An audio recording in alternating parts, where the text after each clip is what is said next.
Bienvenidos nuevamente a este programa. Pastor, bienvenido.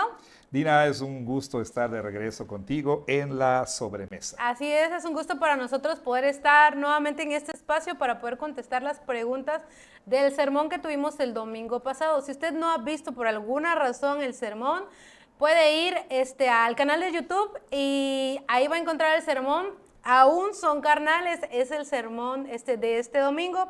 Y estuvimos meditando en 1 Corintios 3, versículos 1 al 4. Así Y es. pastor, estuvimos meditando sobre que si bíblicamente es verdad esto de que los cristianos pueden ser cristianos carnales.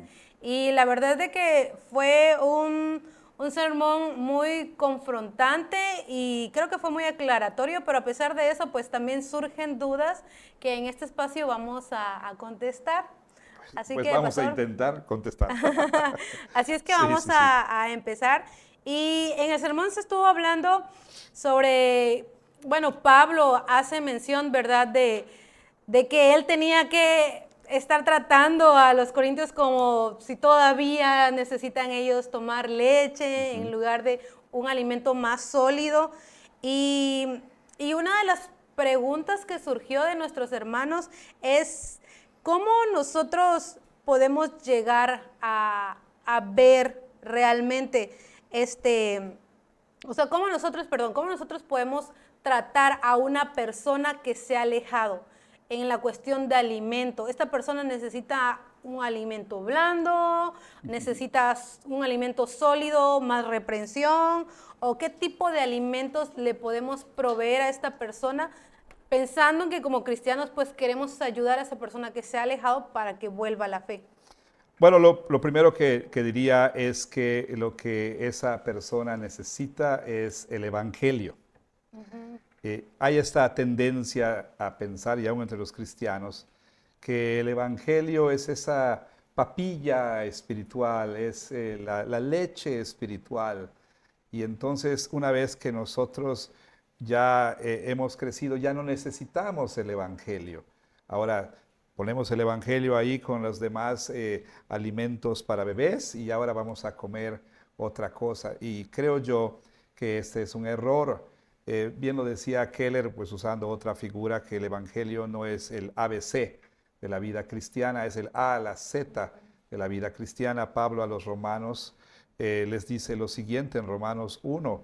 Él habla de los romanos y les dice, vaya, les felicita, ¿no? Porque la fe de ellos era proclamada en todo el mundo, pero después les dice más adelante que por esta causa yo, dice, estoy presto a anunciarles el Evangelio también a ustedes en Roma, porque el Evangelio es para creyentes y para no creyentes. Y no hay manera alguna en la que nosotros podamos decir, oh, yo ya he dominado el Evangelio, ya conozco todos los misterios relacionados con el Evangelio, ya no hay nada más que el Evangelio pueda enseñarme y así por el estilo. Entonces, lo primero que quiero decir, el Evangelio va a ser necesario para el creyente durante todo su proceso de santificación. Ahora, hablando de una persona que se aleja, por supuesto necesita el Evangelio, necesita ser llamado al arrepentimiento, necesita ser llamado, perdón, a la fe en Cristo Jesús. Eh, Probablemente esa persona ha pasado tiempo en la iglesia, a lo mejor ya se sabe el script, ¿verdad? Ya se sabe, vaya ahí la teoría, pues, se sabe la letra de la canción, en fin, podemos usar diferentes imágenes, ya lo ha oído todo, pero no por eso nosotros vamos a pensar que esta persona necesita algún tipo de conocimiento hiper espiritual o sumamente profundo para tratar de cautivarlo y llamarlo de regreso a Jesús. No, necesita oír otra vez Otra el vez, Evangelio. el Sí. Evangelio. Entonces, yo es lo que diría, ¿no? ¿Qué necesita oír una persona que se ha alejado? Bueno, las buenas nuevas de perdón de pecados para aquel que se arrepiente y cree en Cristo Jesús, ¿verdad? Eso es lo que yo diría. Ah, ok. O sea que al final el alimento que esta persona nuevamente necesita es que se le repita el mismo mensaje de siempre, que es el Evangelio. Porque tal vez el problema de la persona no sea conocimiento, falta de conocimiento. Claro. Tal vez el problema es simplemente, y digo tristemente, es rebelión en contra del Señor, o tal vez por alguna desilusión, o tal vez por alguna situación que se presentó que le desanima. En fin, pueden ser muchas cosas. No creo que la solución sea, ok, vamos a darte mayor conocimiento para que regreses, ¿no? Necesita escuchar otra vez esa vieja historia, como dice el himno, de Cristo y de su gloria, ¿verdad? En el Así Evangelio. es. Sí, y tal vez a veces podemos pensar, como usted mencionaba, que el Evangelio no es suficiente y tenemos que recurrir a algo más, o un Exacto. alimento más sólido o una comida más sensacional Es- o algo así. Exacto, exacto. Sí. A veces pensamos que el Evangelio, como dije, es para principiantes, y ya después de que hemos avanzado nos olvidamos del Evangelio y ahora sí vamos a las cuestiones más teológicas. Pensemos por un momento en la frase Cristo me ama, o sea, Cristo, ¿quién es Cristo? Que me ama a mí, o sea, todo eso tiene grandes implicaciones teológicas, ¿verdad? Hay Sí. profundidades Ajá, teológicas en esa eso. simple frase de Cristo me ama, ¿no? Sí, y justamente en eso pensaba de que a veces hay frases o versículos que son tan comunes que perdemos el sentido de la profundidad Así es. que nos comunica la palabra.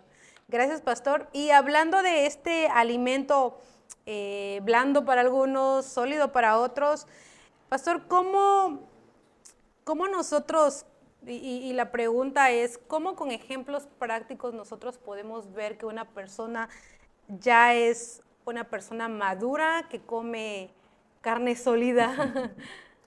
Bueno, dos cosas quiero mencionar antes de responder o de intentar responder la pregunta. Por un lado, como el mismo Pablo dice en su carta a los Filipenses, ninguno de nosotros puede decir que ya alcanzó la total y absoluta madurez y que no necesita más crecimiento. O sea, ya llegó a la meta, ¿sí? Y ya no hay más necesidad de crecimiento.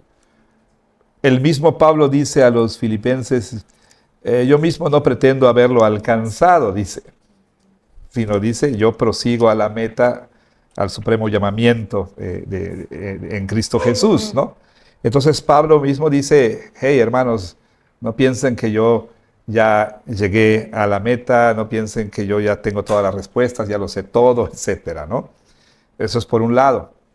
Ahora, por otro lado, sí tenemos, por ejemplo, en la carta a los Hebreos, en el capítulo 5, esta declaración del escritor de Hebreos. Hicimos alusión a esto la otra vez en una pregunta similar. Él dice así dice así en el capítulo 5, dice así en el versículo 11, acerca de esto tenemos mucho que decir y difícil de explicar, por cuanto se han hecho tardos para oír, porque debiendo ser ya maestros después de tanto tiempo, tienen necesidad de que se les vuelva a enseñar cuáles son los primeros rudimentos de las palabras de Dios.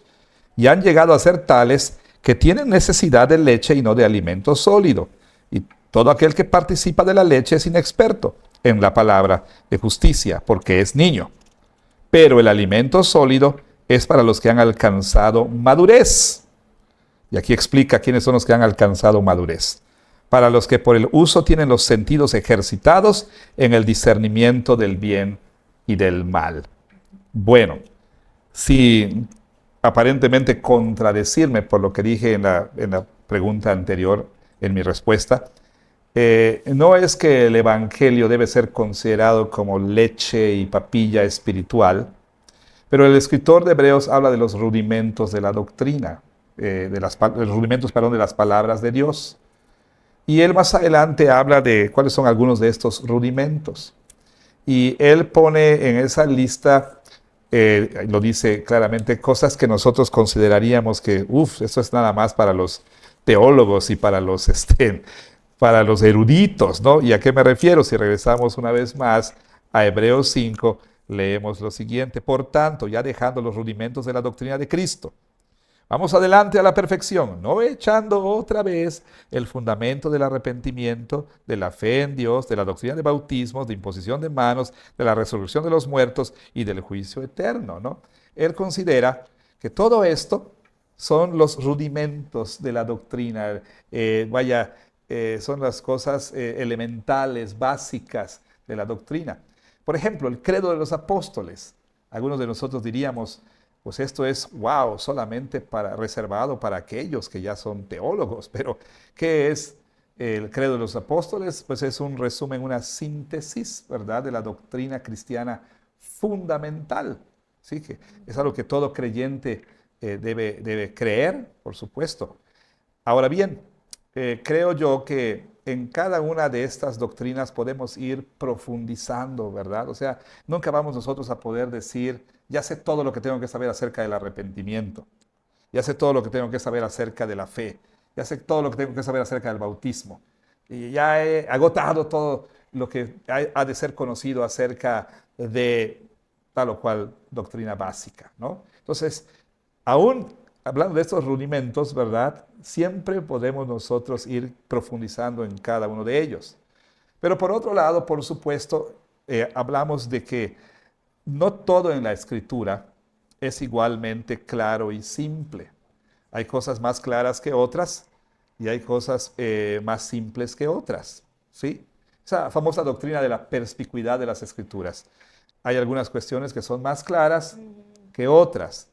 Y también, por supuesto, hay doctrinas que son más complejas que otras. Digo, en un sentido, aún en el principio creó Dios, esto es algo súper complejo y a la vez tan simple, ¿no?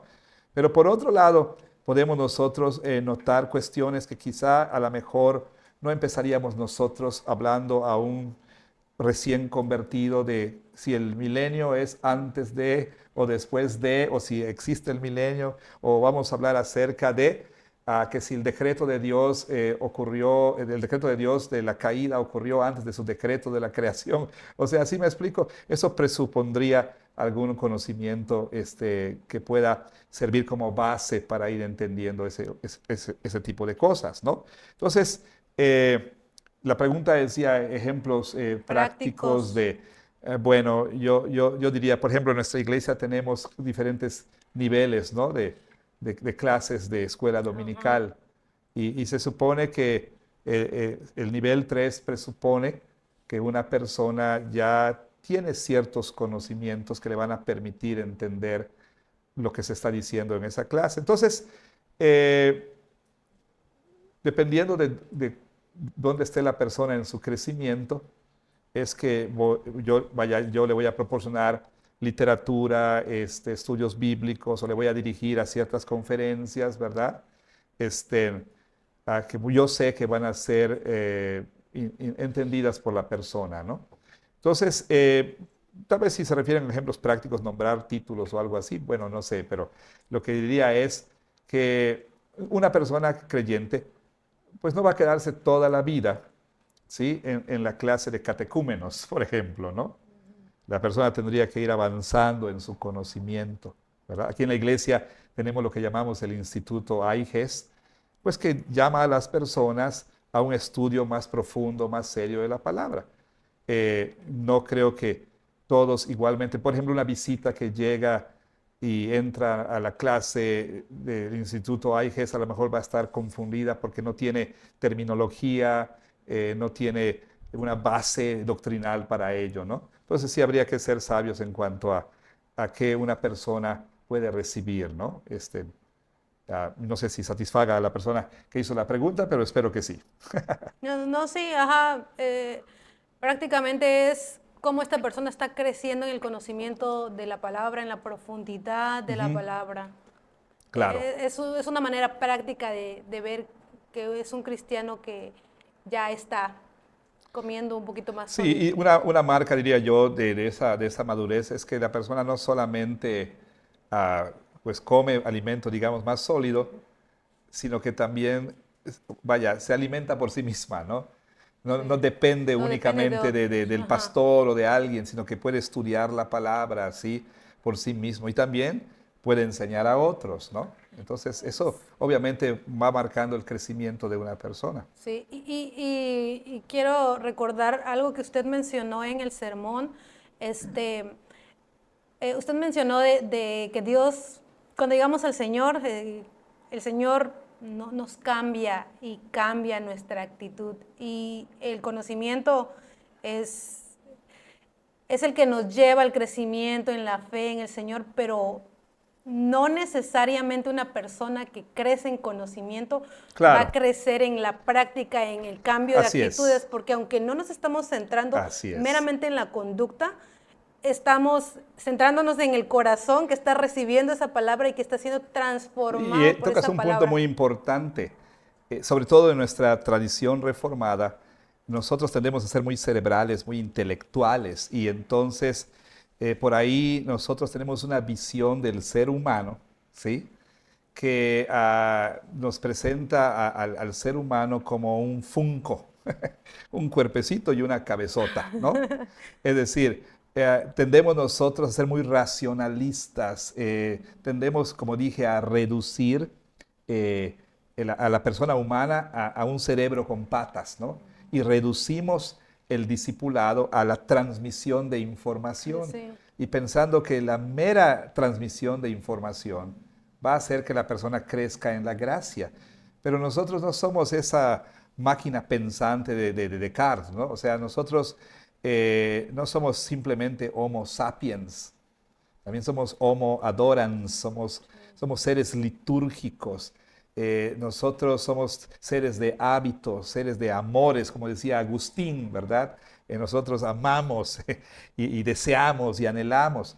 Entonces, y tú lo sabes, a veces puedes ver personas como yo, un pastor, ¿verdad? Que ha ido a un seminario, que tiene el conocimiento, pero que sin embargo puede en su conducta actuar en una manera que contradice esa aparente madurez que tenemos, porque últimamente no somos formados únicamente por la acumulación de Sí. conocimientos, sino realmente por la rehabituación de nuestro ser. Nosotros somos seres que tenemos hábitos y nuestro corazón se orienta, ¿sí? Nuestro corazón fue diseñado para apuntar a Dios, ¿no? Como dice Agustín, nuestros corazones están inquietos y no No descansan descansa. hasta que no encuentran su descanso en ti, ¿verdad? Para eso fueron creados, pero de pronto vemos que la caída produjo que nuestros corazones ya no estén calibrados y ya no apuntan a donde deben apuntar. Es como una brújula que mal funciona. Y en un sentido nuestro corazón es como la brújula de Jack Sparrow en Piratas del Caribe. Ya no apunta al verdadero norte, no apunta al norte, sino apunta a lo que más deseamos. Entonces nosotros tenemos que ser recalibrados, ¿sí? Y esto no se hace nada más con conocimiento, sino a través de la participación en liturgias formativas. La liturgia formativa del culto, ¿verdad?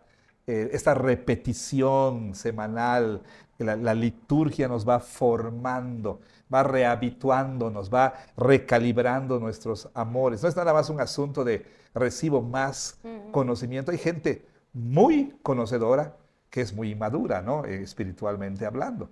Entonces, no es nada más, sí, voy a estudiar ahora la institución de la religión cristiana de Calvino, que por cierto la escribió para nuevos creyentes. Nosotros pensamos que es para los super teólogos, ¿no? Él escribió la institución de la religión cristiana para enseñar a los no creyentes qué es el cristianismo, ¿no? Para presentar la Su pequeña iglesia, su institución. pequeña institución. O digo, no es asunto de ahora voy a estudiar a Hodge o a Turretín, o sea, y con eso ya voy a ser santo. No, no, no es nada más asunto de acumular información. Es importante, sí, claro, que nosotros vayamos creciendo en nuestro conocimiento, pero también dice, crezcan en la gracia, no solo en el conocimiento, pero también en la gracia del Señor Jesús. Y eso también tiene que ver no solamente con acumulación de conocimiento, sino con la formación espiritual a través de los medios de gracia, ¿no? Así es, sí. Y es bueno y muy importante creo que enfatizar eso porque yo veo que hay una generación emergente que está muy preocupada en conocer la teología y eso es muy bueno porque la teología es hermosa, el Sí, sí, conocimiento sí. nos lleva al Señor a profundizar en quién es nuestro Señor, pero cuando nos quedamos estancados en el mero intelectualismo es el peligro de que no hay Exacto, transformación. exacto. Sí, y Podemos, pastor, perdón, ajá, perdón, nada sí, más sí, para apuntar, a veces en nuestra tradición reformada, nosotros podemos saber mucho, mucho de la oración y no oramos, ¿no? así es. Podemos saber mucho del evangelismo y no evangelizamos. Así ¿Me es. explico? Sí, así es totalmente. Y pastor, entonces, ¿qué pasa con aquellos que toda su vida están tomando leche y nunca llegan a, a ese comer un alimento más sólido? ¿Realmente son o no son cristianos? Esa es una muy buena pregunta. Últimamente, solo Dios sabe. Bueno, el escritor de Hebreos aquí está reprendiendo a su audiencia, le está diciendo, para este tiempo ya deberían ser maestros, pero tienen necesidad de que les den su lechita otra vez, ¿no? El biberón ahí o la botella, como le digan. ¿Cómo le dicen ahí en Guatemala? Pacha. Pacha, Pacha. pacha, Pachita. Ujú. pachita. Sí. Bueno, Es raro, toma tu pero... pachita. Ajá, su pachita. Ajá. No, no, bueno, aquí le decimos la mamila, el Ajá. biberón, así, la botella, en fin, ¿no? Bueno, el escritor les dice, el escritor de Hebreos les dice, ustedes ya deberían haber dejado el biberón hace rato, ¿no? Les dice, pero no pueden más que recibir esto. Y Pablo les dice a los corintios, recordando el sermón del domingo, bueno, yo cuando fui, pues cuando fui por primera vez a Corinto, les di leche porque ustedes no les pude tratar como a espirituales, ¿sí? Y les di a beber leche, no les di a beber vianda. Pero el asunto es que no les di porque no eran capaces. Pero ahora, tiempo después, veo que no son capaces todavía. Y es como que el apóstol Pablo les está diciendo, esto me está haciendo pensar, hermanos, ¿sí? De que a lo mejor ustedes, al permanecer como bebitos, ¿sí? Al seguir exhibiendo estas conductas inmaduras, infantiles, espirituales, ¿sí? Al estar comportándose como meros hombres, como hombres naturales, como hemos Natural. dicho, estoy empezando a pensar que a lo mejor ustedes no son cristianos, ¿no? Es como si Pablo dijera esto. Entonces no es un asunto trivial. Si hay un hermano en la iglesia que ya tiene tiempo y vemos que tanto en conocimiento, en conducta, el hermano sigue exhibiendo pues características infantiles, esto no debe ser tomado a la ligera, ¿sí? No debe ser tomado a la ligera. Yo creo que habría que amorosamente confrontar al hermano con esa falta de crecimiento. ¿Por qué no estás creciendo?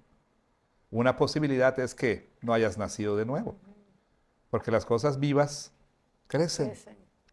Puedes darle leche a una muñeca de plástico, a un muñeco, un nenuco, pues, su lechita de juguete o su pachita, ¿no? Le puedes dar y no va a crecer nunca, porque no está vivo. Las cosas vivas crecen, ¿verdad?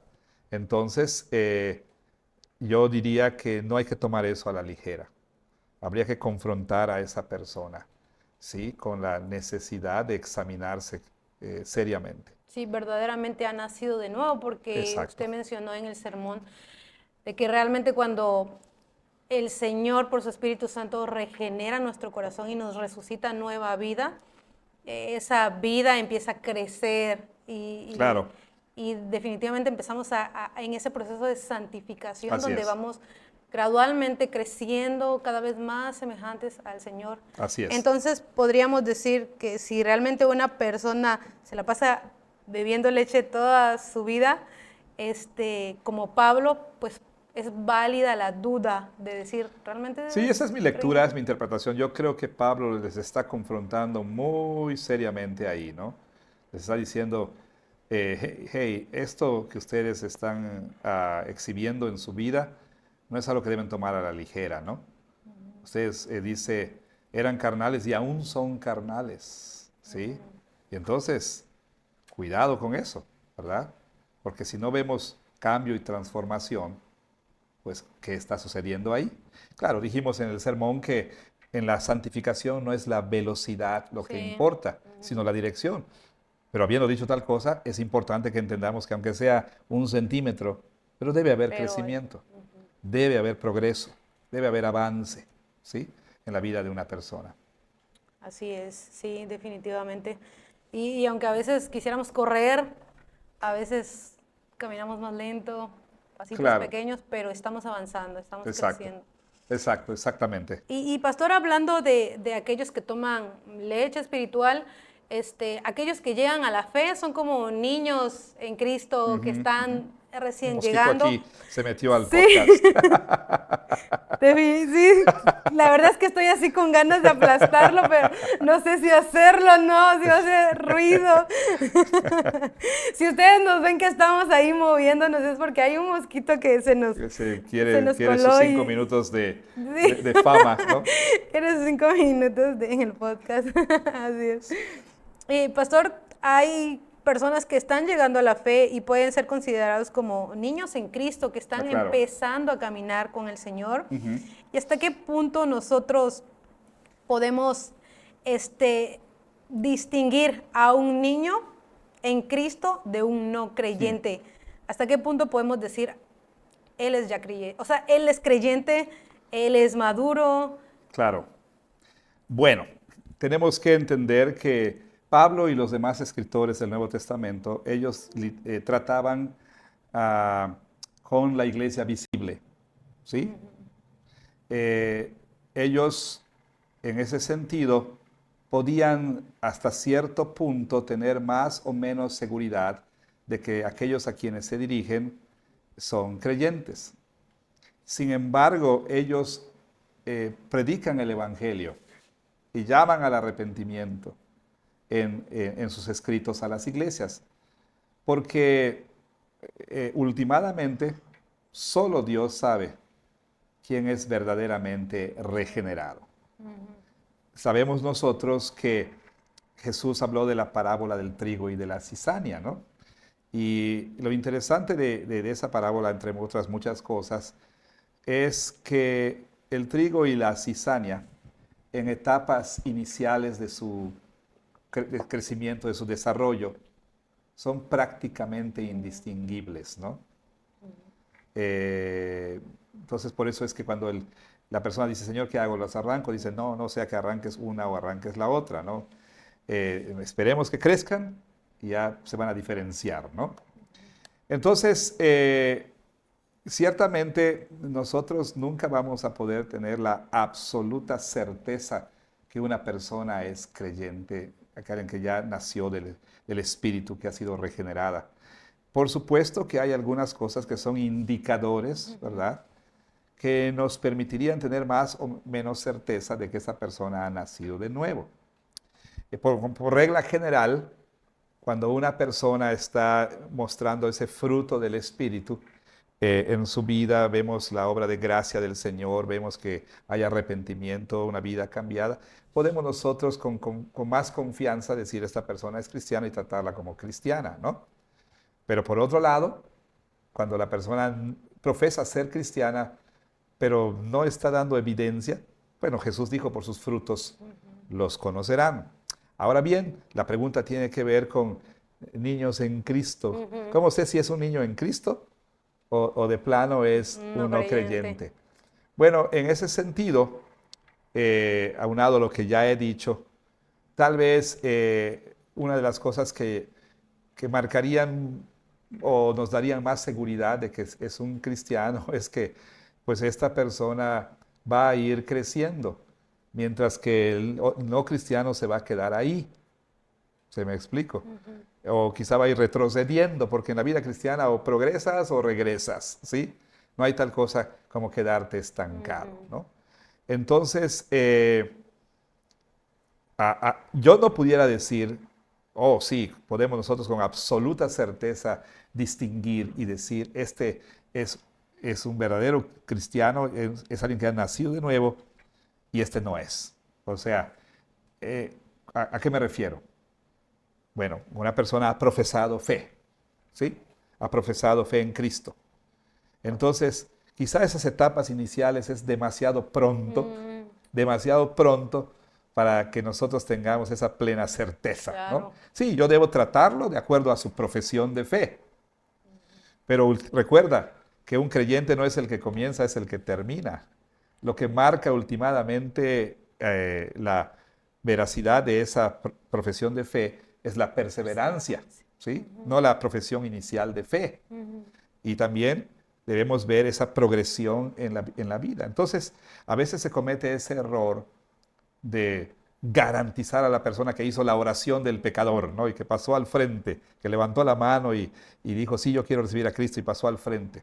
Hacemos la oración, y Dina, bienvenida a la familia de Dios, tú ya eres creyente, ya eres una hija de Dios. Yo quizás esté mal, pero yo lo que trato de hacer en esos casos es decir, bueno, Dina, si esa oración que tú hiciste provino del Espíritu Santo, tú irás viendo cambios en tu vida, ¿sí?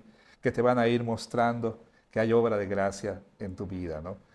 Si el Señor por su Espíritu te ha dado nueva vida, tú vas a ir viendo el fruto en tu vida. Entonces, yo diría, es demasiado pronto para decir, este no es cristiano, si es cristiano, cuando todavía está en esa etapa inicial.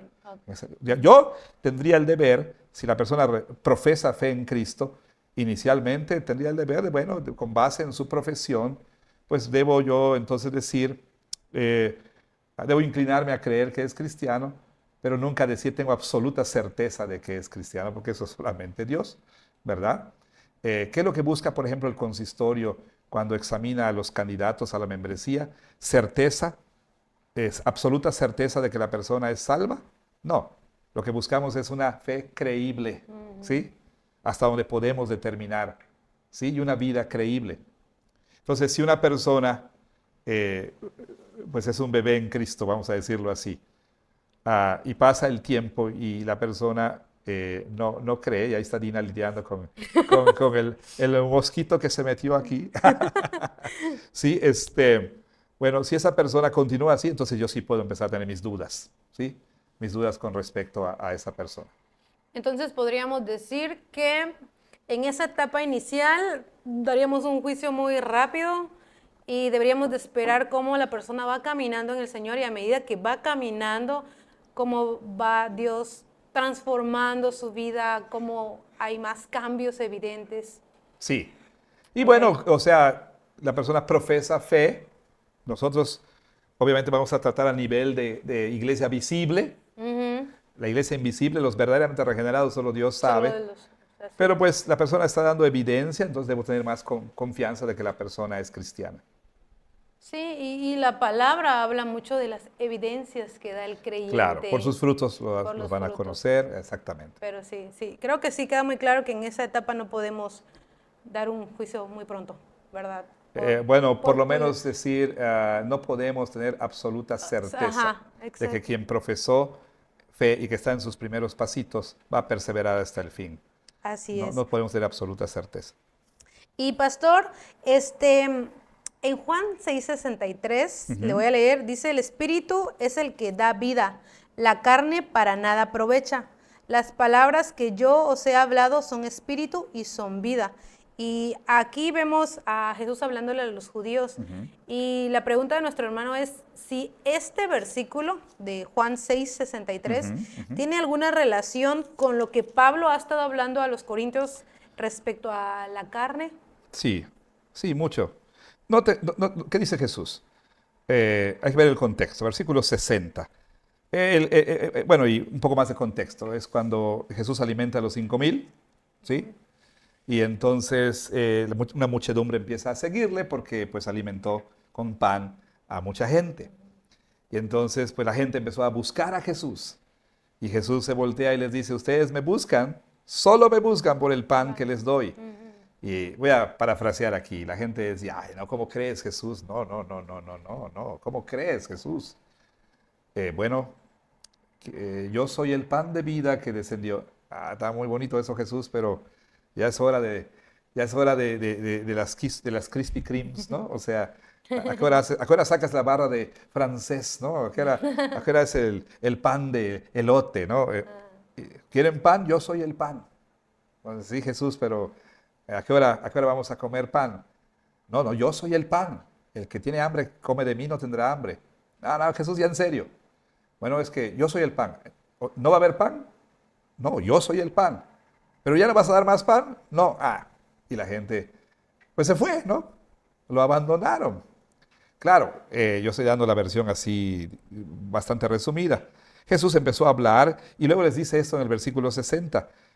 Que al oír esas palabras de Jesús, cuando él decía yo soy el pan, etcétera, muchos de sus discípulos dijeron, dura es esta palabra, ¿quién la puede oír? Sabiendo Jesús en sí mismo que sus discípulos murmuraban, eso les dijo, ¿esto les ofende? Pues que si vieren al Hijo del Hombre subir a donde estaba primero, el Espíritu es el que da vida, la carne para nada aprovecha. Las palabras que yo les he hablado son espíritu y son vida. Pero hay algunos entre ustedes que no creen.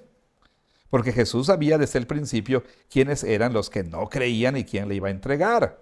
Y dijo, por eso les he dicho que ninguno puede venir a mí si no le fuere dado del Padre. Y desde entonces muchos de sus discípulos volvieron atrás y ya no andaban con él. Dijo entonces Jesús a los 12, ¿qué? ¿Ustedes también se quieren ir? Y Pedro dijo, Señor, ¿a quién vamos a ir? Tú tienes palabras de vida eterna y nosotros hemos creído. Bueno, volviendo a Corintios, Pablo le dice a los corintios, nosotros, dice, impartimos sabiduría que no es de este mundo. Es una sabiduría que viene del Espíritu. Y luego él dice lo siguiente, importantísimo aquí en el capítulo 2. Esa sabiduría que estuvo oculta como un misterio ha sido revelada a nosotros por el Espíritu. Y dice Pablo, y nosotros, dice, impartimos, versículo 13 del capítulo 2, no con palabras enseñadas por sabiduría humana, sino con las que enseña el Espíritu, acomodando lo espiritual a lo espiritual. Quizá la mejor traducción es que nosotros hablamos cosas espirituales a personas espirituales. Pero el hombre natural no percibe estas cosas porque para él son locura y no las puede entender porque han de ser discernidas espiritualmente. Entonces, volviendo a Juan, Jesús dice, el Espíritu da vida, la carne para nada aprovecha, las palabras que yo les he hablado son espíritu y son vida. Entonces, notamos que en Juan 6 no todos recibieron su palabra. Y Pablo en Corintios está diciendo, no todos reciben esta sabiduría, porque esta es sabiduría espiritual. El hombre natural no puede. Y volviendo a Juan, sus discípulos son los únicos que dijeron, Señor, tú tienes palabras de vida eterna. ¿A quién vamos a ir? Muchos volvieron atrás, no pudieron entender, no le dieron sentido a lo que Jesús decía, yo soy el pan. Ellos para ellos su interés era a qué hora salían las conchas, ¿no? Para el chocolate, ¿no? Y no podían entender. Entonces, en ese sentido, lo que está diciendo Jesús aquí tiene mucho que ver con lo que Pablo dice en 1 Corintios capítulo 2. Ok, entonces sí, al final solo aquellos que tienen el Espíritu Santo pueden realmente entender. Esas son palabras que vienen del Espíritu, son palabras espirituales que dan vida, ¿sí? Así es. Pero últimamente Jesús dice, no todos pueden y no todos han de recibir estas palabras. Así. El hombre natural dice, no puede. Sí, así Solamente es. las recibimos cuando el Espíritu Santo nos regenera y entonces ya somos capaces de recibir la enseñanza de Jesús como, por supuesto, palabras de vida eterna. Así es. Gracias, pastor. Y la siguiente pregunta, en el capítulo 3, Pablo vuelve a hacer mención de aquellos que dicen yo soy de Apolos, yo soy de Pablo, y esto lo dijo en el primer capítulo. Entonces, la pregunta de nuestro hermano es, ¿por qué esta repetición de aquellos que decían yo soy de Apolos, de Pablo?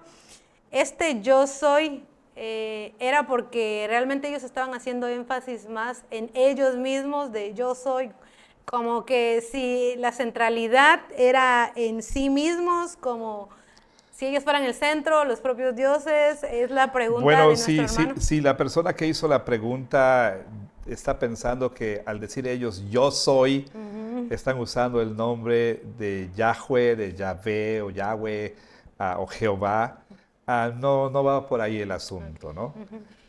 Simplemente ellos están diciendo yo pertenezco a o yo sigo a. ¿sí? Es como el día de hoy que nosotros seguimos bueno, yo no, honestamente, pero que seguimos a fulano, a mengano en X o ex Twitter, ¿no? O en Instagram, o aquí o allá o acullá, ¿no? Este, ellos estaban siguiendo a un líder, ¿sí? A quien le habían dado el estatus de celebridad, ¿no? Y ellos eran su fan club, ¿no? Eran como fangirls, o sea, Pablo, ¿no? Y Apolo, eran su fandom, ¿no? Era su grupo de admiradores y demás, ¿no? Entonces no es porque ellos estuvieran, digamos, divinizándose a sí mismos o que ellos estuvieran poniéndose como el centro de atención o decían, yo soy, ¿no? No, ellos más bien, al contrario, estaban poniendo en el lugar que no les correspondía a Pablo, a Apolos, a Pedro, ¿sí? O sea, estaban poniéndolos a ellos en el lugar que solo Cristo debiera ocupar. Por eso Pablo en el capítulo 1 dice, hey, en cuanto a mí, yo soy de Cristo. Esa es una de las interpretaciones del capítulo 1. Otras traducciones e interpretaciones del pasaje dicen que otros decían, nosotros somos de Cristo, o sea, los más espirituales. Pero al parecer lo que Pablo está diciendo ahí es, bueno, unos dicen yo soy de Pablo, otros son de Apolos, otros de Pedro. En cuanto a mí, yo soy de Cristo. Y ustedes también deberían decir, soy de Soy de Jesús. Jesús. Soy de Jesús. Así es. Y en la iglesia Jesús ni soy de David Correa, ni de Juan Camal, ni de Alfonso León, ¿verdad? Así es. Dice, soy de De Jesús. Jesús. Así es. Y pastor, Ay, perdón, y ni tampoco yo soy Keller, yo soy Tim Keller, Tim Piper, Tim Michelem, Tim Núñez, ahí Tim, tocó muchos ídolos para muchos. Tim Sproul, Tim Pratt, Tim ¿no? ¿Verdad? Así es. Y pastor, esta enseñanza de cristianismo carnal, que se da en muchas líneas, no reformadas. Si hay algún hermano que está sirviendo en algún ministerio fuera de la iglesia, ¿qué es el consejo que le daría a esta persona? ¿Debería de seguir sirviendo en estos ministerios que tienen estas enseñanzas como cristiano carnal, o Claro. debería de salirse de Sí, estos sí. ministerios? Yo el domingo hice mención que Cru, por ejemplo, usó mucho esta enseñanza de los tres tipos de personas. Ese librito, La vida llena del Espíritu, me parece, fue muy influyente, ¿no? Para muchas personas. Ahora, no todo en el libro es malo, por supuesto. A veces tenemos la tendencia a tirar al niño junto con el agua del baño, ¿no? Como se dice por ahí. Tenemos la tendencia a pensar que todo es malo o todo es bueno, ¿no? No vemos matices.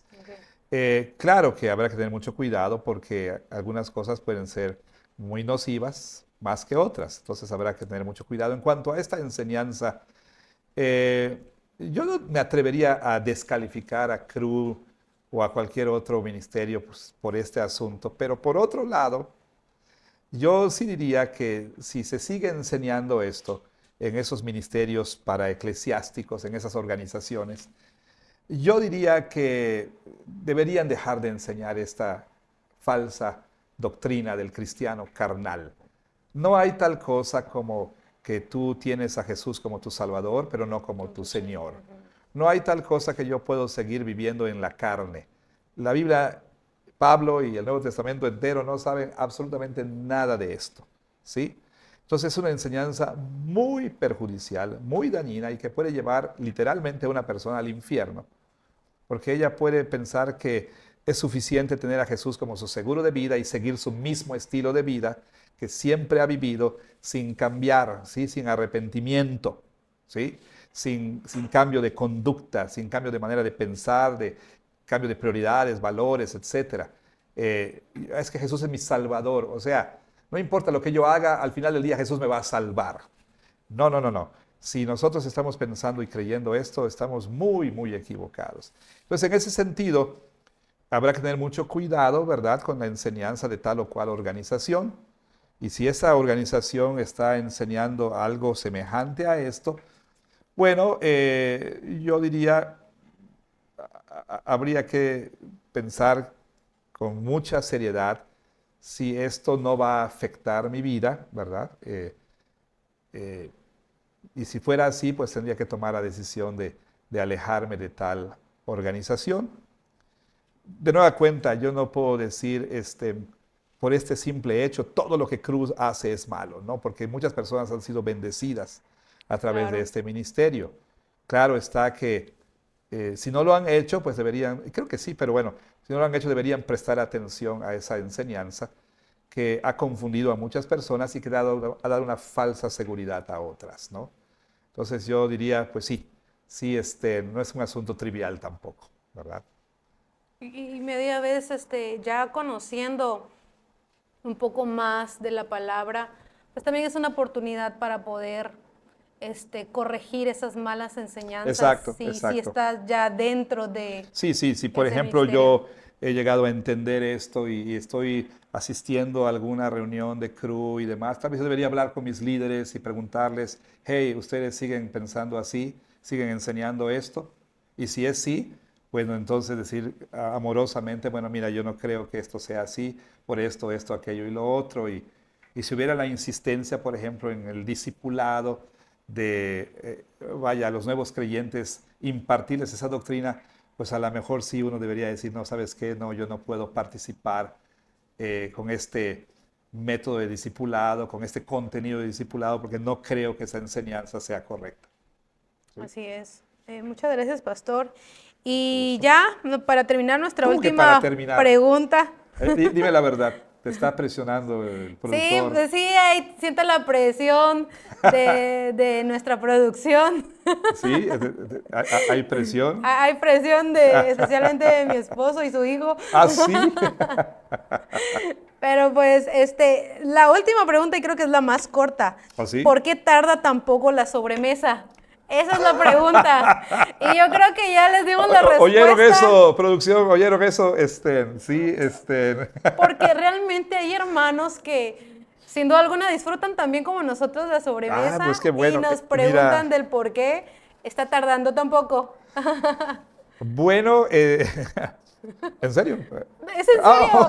¿Es en serio? Bueno, primero que nada me anima a escuchar tal cosa. La ¿Es en verdad, serio? me anima a escuchar que hay personas que dicen, ¿por qué tarda tan poco? Qué bueno que les resulta ameno, fresco, informativo, pero sobre todo también que sea una herramienta para su crecimiento. Intencionalmente hemos tratado de no pasarnos de una hora, a veces como que batallamos para no. Se nos informa que en el mundo de los podcasts no se intenta que estos no sean demasiado largos, ¿verdad? Para que la gente no los deje a un lado. Eh, ah, Queremos nosotros, bueno, eso es lo que realmente nos hizo tomar esa decisión, ¿no? De tratar de que esto sea entre 45 minutos, una hora, pues para que regresen la siguiente semana, ¿no? Y no se cansen de nosotros. Pero bueno, tal vez si en algún momento el tema lo ameritara, pues tal vez nos pasaremos un poquito más de tiempo.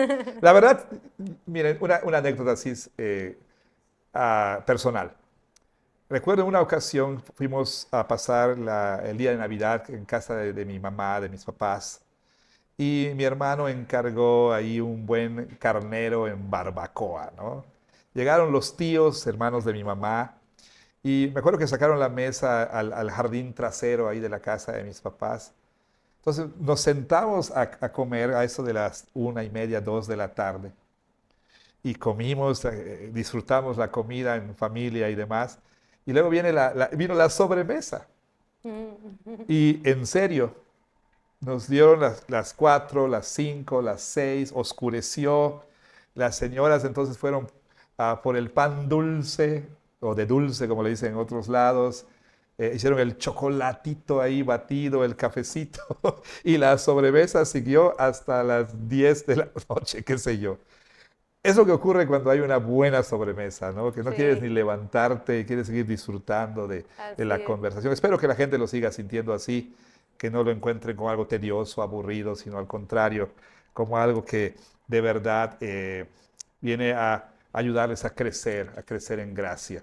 Pues qué bueno, gracias porque lo mencionaron así, Sí, a sí, ya. diferencia de otros que no queremos mencionar, cuyos nombres no queremos mencionar. Cuyos nombres Edwin y David no queremos mencionar.